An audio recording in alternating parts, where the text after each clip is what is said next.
Bismillahirrahmanirrahim. Maulaya salli wa sallim daiman abada ala habibika khairil khalqi kullihim huwal habibul ladzi turja syafa'atuhu li kulli haulim minal akhwali muqtahami ya rabbi bil mustafa balligh maqasidana waghfir lana ma madha ya wasi'al karami maulaya salli wa sallim daiman abada ala habibika khairil khalqi kullihim huwal habibul ladzi turja syafa'atuhu likulli haulim minal ahwali muqtahami ya rabbi bil mustafa balligh maqasidana waghfir lana ma madha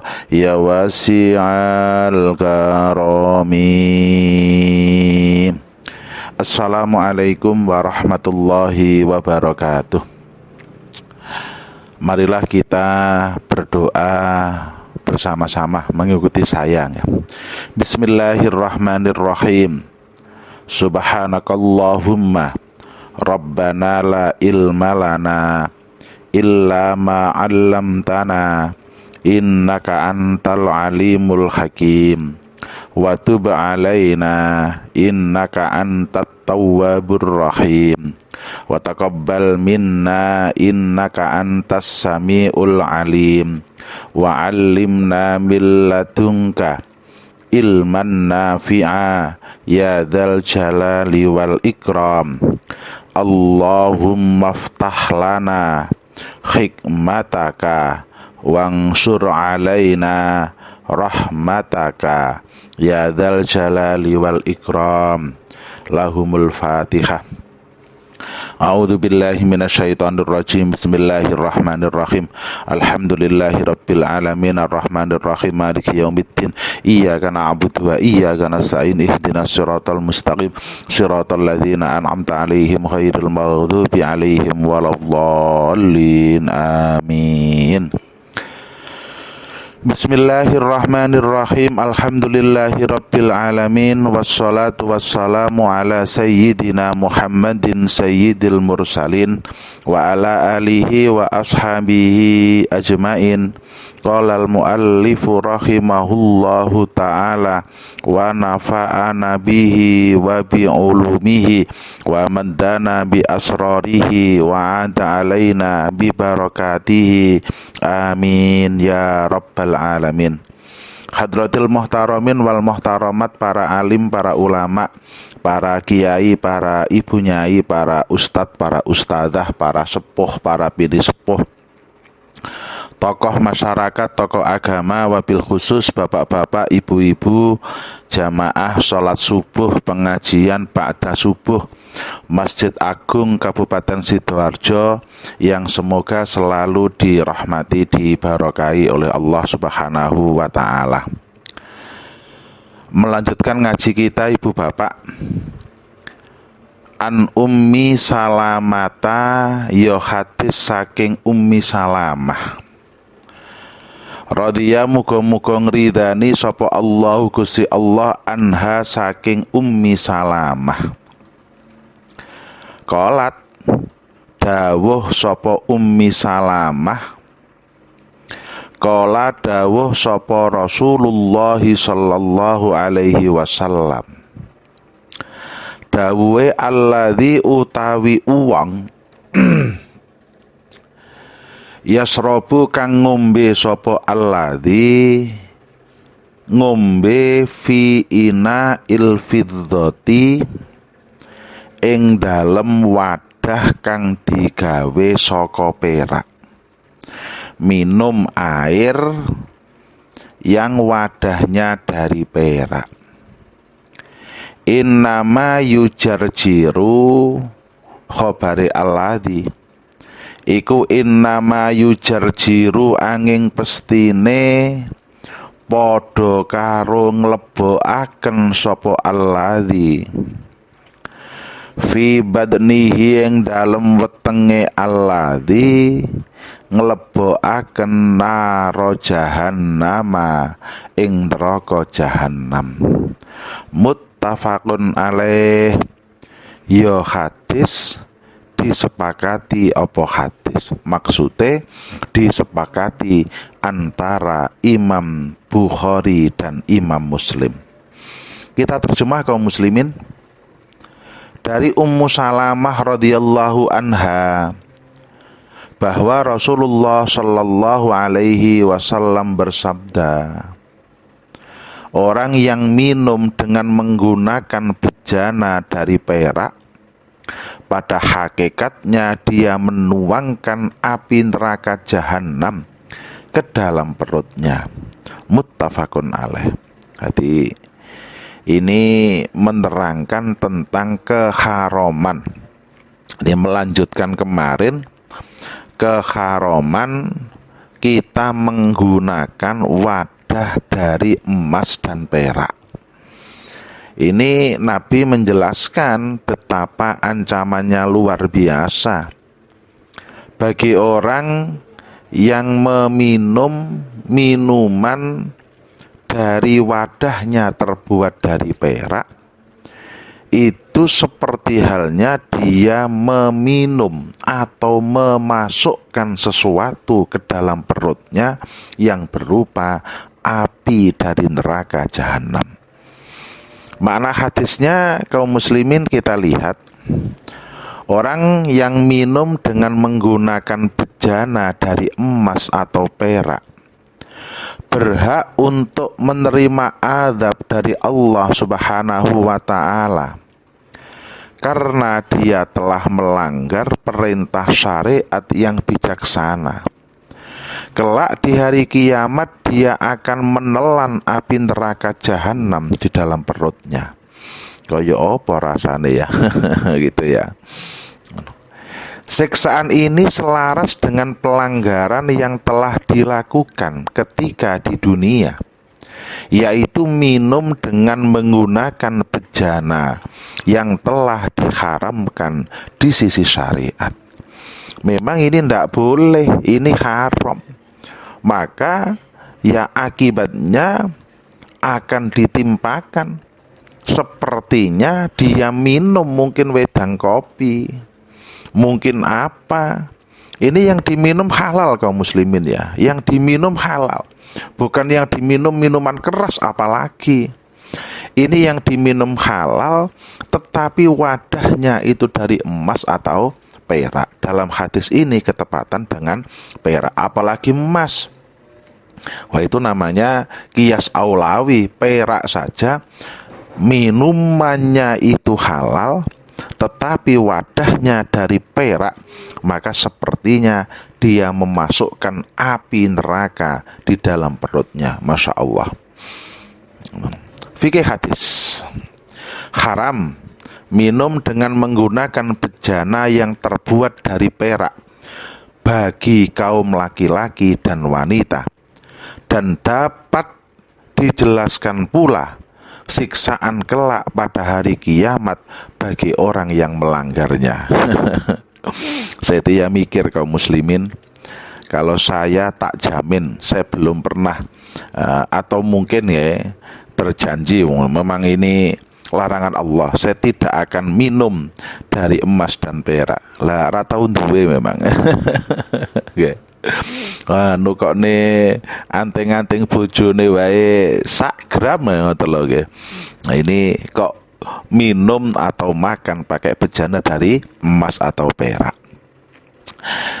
Periwayat hadis Ummu Salamah, nama aslinya ialah Hindun binti Umayyah Al-Quraisyah Al-Makhzumiyah, salah seorang ummahatul mukminin. Jadi salah satu istri Nabi ya, dinikahi oleh Nabi Shallallahu Alaihi Wasallam pada tahun 4 Hijrah dan meriwayatkan sebanyak 378 buah hadis. Ummu Salamah ini insya Allah sudah saya terangkan apa belum ya, bahwasanya dalam bahasa Arab itu nama itu ada minimal 3 ya. Satu nama asli alam asma, Itu ya saya Imam Sa'duddin, itu alam asma. Yang kedua adalah nama yang dinisbatkan kepada putranya utawa putrinya. Saya bisa disebut Abu Fawaid karena anak saya namanya Fawaidul Afkar, itu jenenge kunyah. Lah, yang ketiga ada alam lakob. Alam lakob itu julukan. Julukan itu bisa julukan yang baik, bisa julukan yang tidak baik. Saya karena ngajar dikatakan Pak Ustadz. Betul, ngajar. Tapi dulu waktu di pondok karena tubuh saya sangat kecil, saya dipanggil Pak Pepleh. Itu namanya alam kunyah untuk lakob yang kurang bagus. Tapi ya dulu itu ya mangkel celuk Pak Pepleh. Tapi sekarang kayaknya Masya Allah iya ya. Dulu saya itu pernah kurus. Nafi Ibnul Musayyab dan banyak yang lain telah mengambil riwayat hadis darinya. Meninggal dunia pada tahun 59 Hijrah pada usia 84 tahun. Sehubungan dengan beliau, Az-Zahabi mengatakan bahwa Ummu Salamah adalah wanita dari kalangan Ummahatul Mukminin yang terakhir meninggal dunia dan jenazahnya dikebumikan di Al-Baqi. Ya. Hadis yang nomor 16 kelanjutannya nggih. Wa Ibnu Abbasin radhiyallahu anhuma lan ya hadis saking Ibnu Abbas radhiyallahu muga-muga ngridani sapa Allah Gusti Allah anhuma saking Abdullah lan Abbas. Saking Ibnu lan Abbas, ini anaknya Abbas ya, kayak tadi itu Ibnu Abbas. Qala dawuh sapa Abdullah Ibnu Abbas, qala dawuh sapa Rasulullah sallallahu alaihi wasallam, dawuhe idza dzubigha nalikane disama apa al-ihabu kulite bangkai faqat tahura monggo teman-teman dadi suci apa al-ihab. Ahraja ngetoaken huing hadis sapa Muslimun Imam Muslim. Wa indal arba'ati lan mungguhe imam kang papat ada hadis yang serupa yang maknanya sangat mirip tetapi menggunakan kalimat ayyuma ihabin utawi endi-endine kulit bangkai dzubiha kang wis disama apa ihab iku tahura. Ngoten ya iku. Ya ini konteks saja. Jadi ini hadis Ibnu Abbas ini menggunakan idza dzubiha al ihabu faqat tahura. Sedangkan ada riwayat lain dari al-arba'ah ayyuha ihabin dzubiha. Kita terjemah kaum muslimin. Dari Ibnu Abbas radhiyallahu anhuma bahwa Rasulullah sallallahu alaihi wasallam bersabda, apabila kulit telah disamak, maka berarti ia telah menjadi suci. Disebut oleh Al-Muslim, Imam Muslim. Sedangkan menurut lafadz yang dikemukakan oleh Al-Arba'ah disebutkan mana-mana kulit yang disamak. Kaum muslimin rahimakumullah, sebelum kita lanjut begini. Apa sih bangkai? Bangkai itu adalah semua hewan yang haram dimakan dagingnya apabila mati. Itu semua hukumnya bangkai. Saya ulangi. Bangkai adalah semua hewan yang haram dimakan dagingnya dan mati, bagaimanapun cara matinya. Ono kucing niku halal apa haram, Pak? Dibelah cara syar'i, maka matine tetap bangkai. Karena kucing adalah hewan yang haram dimakan dagingnya. Yang kedua adalah bangkai adalah hewan yang halal dimakan dagingnya, tapi matinya tidak disembelih secara syar'i. Sapi kena wabah penyakit, gitu ya. Entah kenapa, keracunan, makan apa keracunan mati. Walaupun halal dimakan, itu berarti bangkai. Dan semua bangkai hukumnya najis. Loh, katanya ada Pak Ustadz yang nggak najis. Nanti hadisnya nanti. Ya betul, ada yang nggak.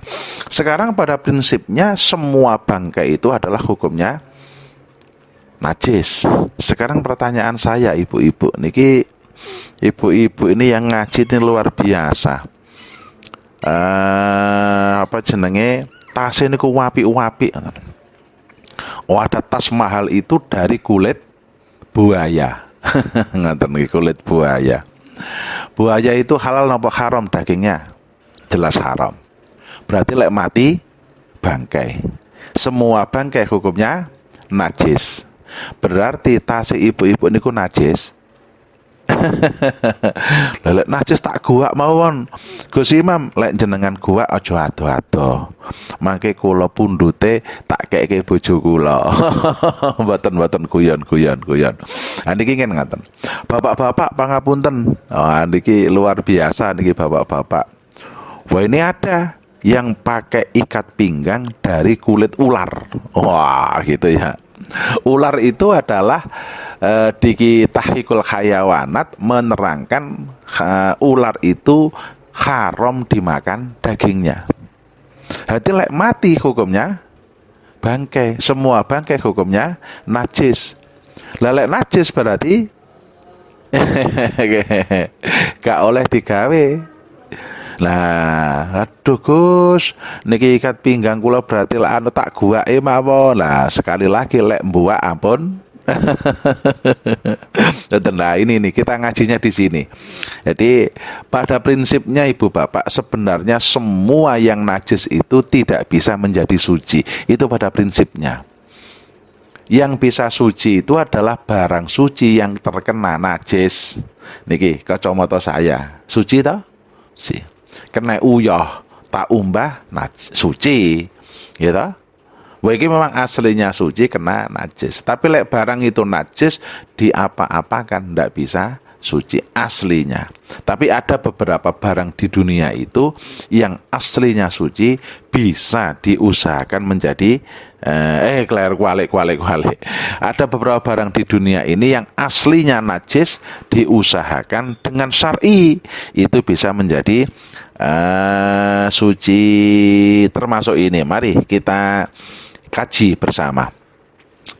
Mana hadis Rasulullah Shallallahu Alaihi Wasallam memberitahu kulit bangkai itu najis karena masih ada sisa-sisa darah kental yang melekat padanya.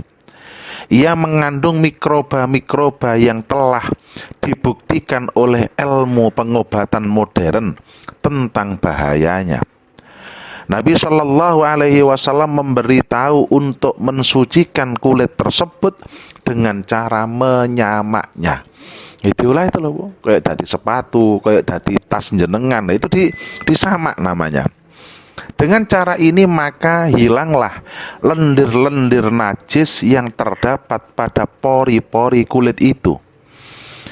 Adapun kulit anjing dan kulit babi, kulit khinjir tidak dapat disucikan walau dengan cara apapun karena najis keduanya terlampau berat. Ini sudah jelas ya. Mohon gak usah didol, gak usah di gua ngoten nggih.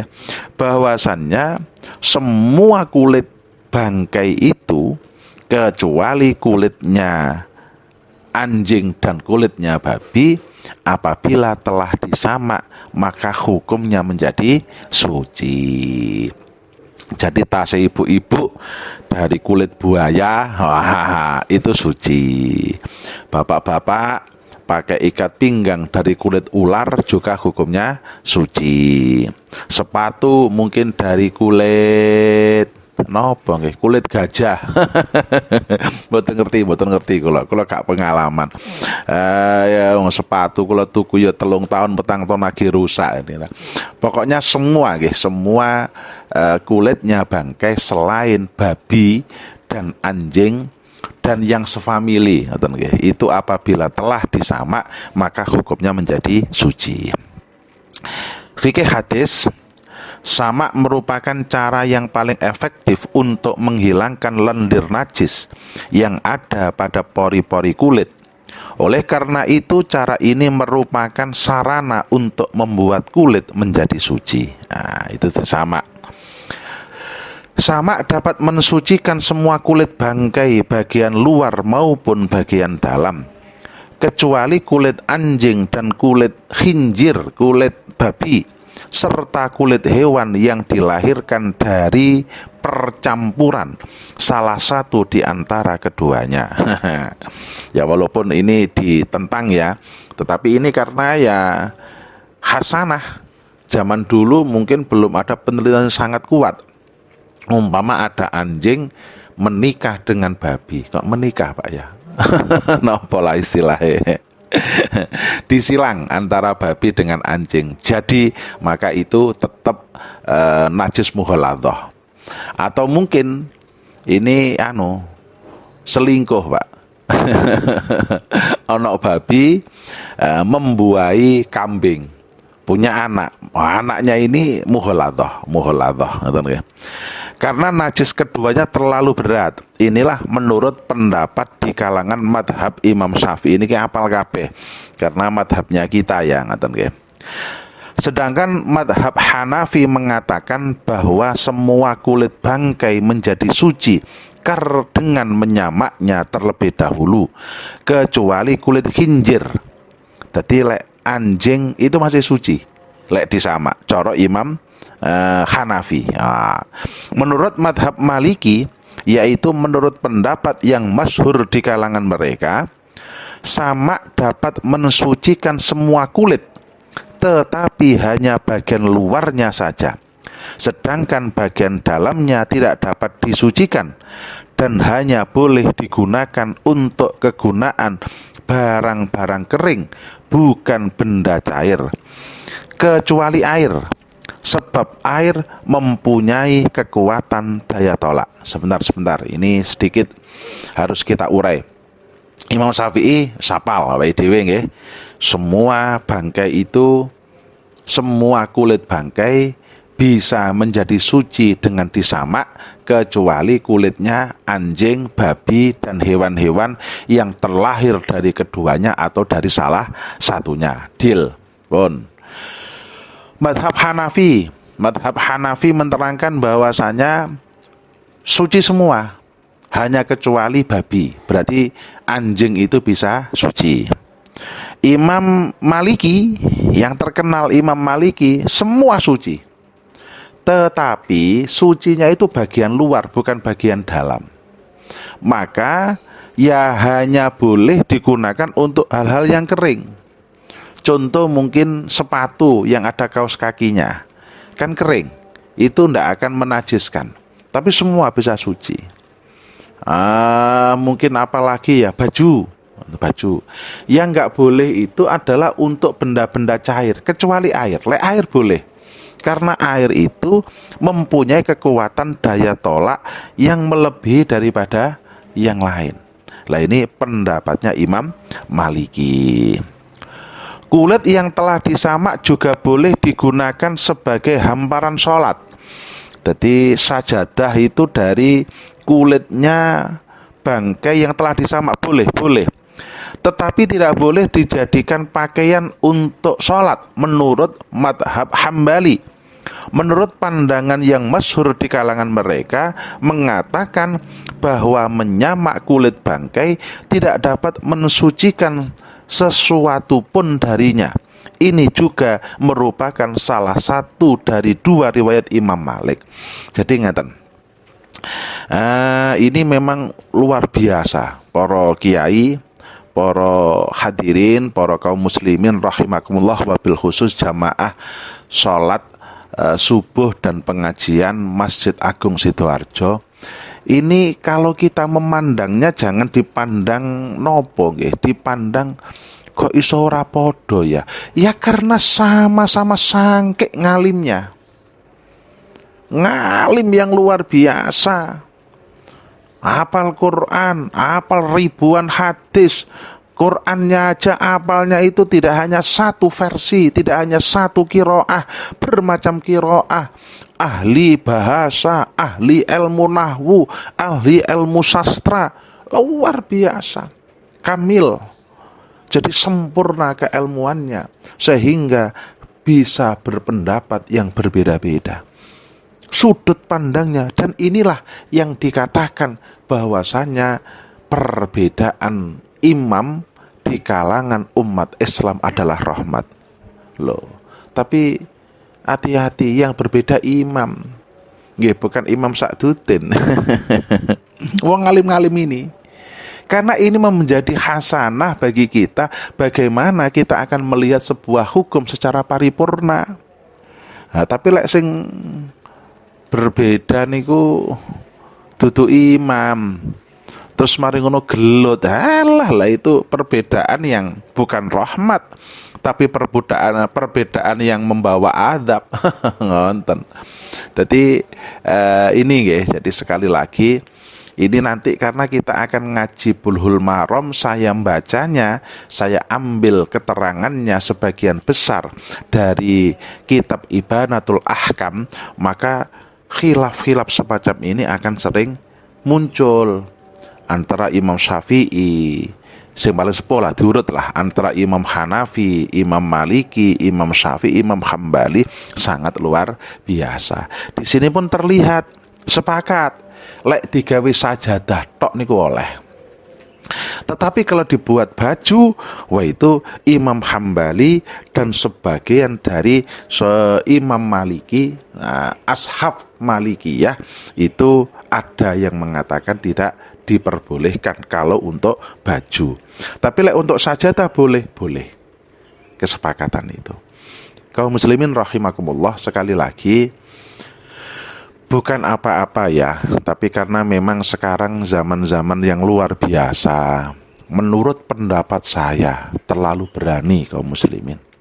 Marilah karena keterbatasan kita, wabil khusus saya sendiri, niki terlalu berani mengatakan kalau menurut pendapat saya, wah itu luar biasa. Lek iso nggih, nyapa Pak jenengan kok salat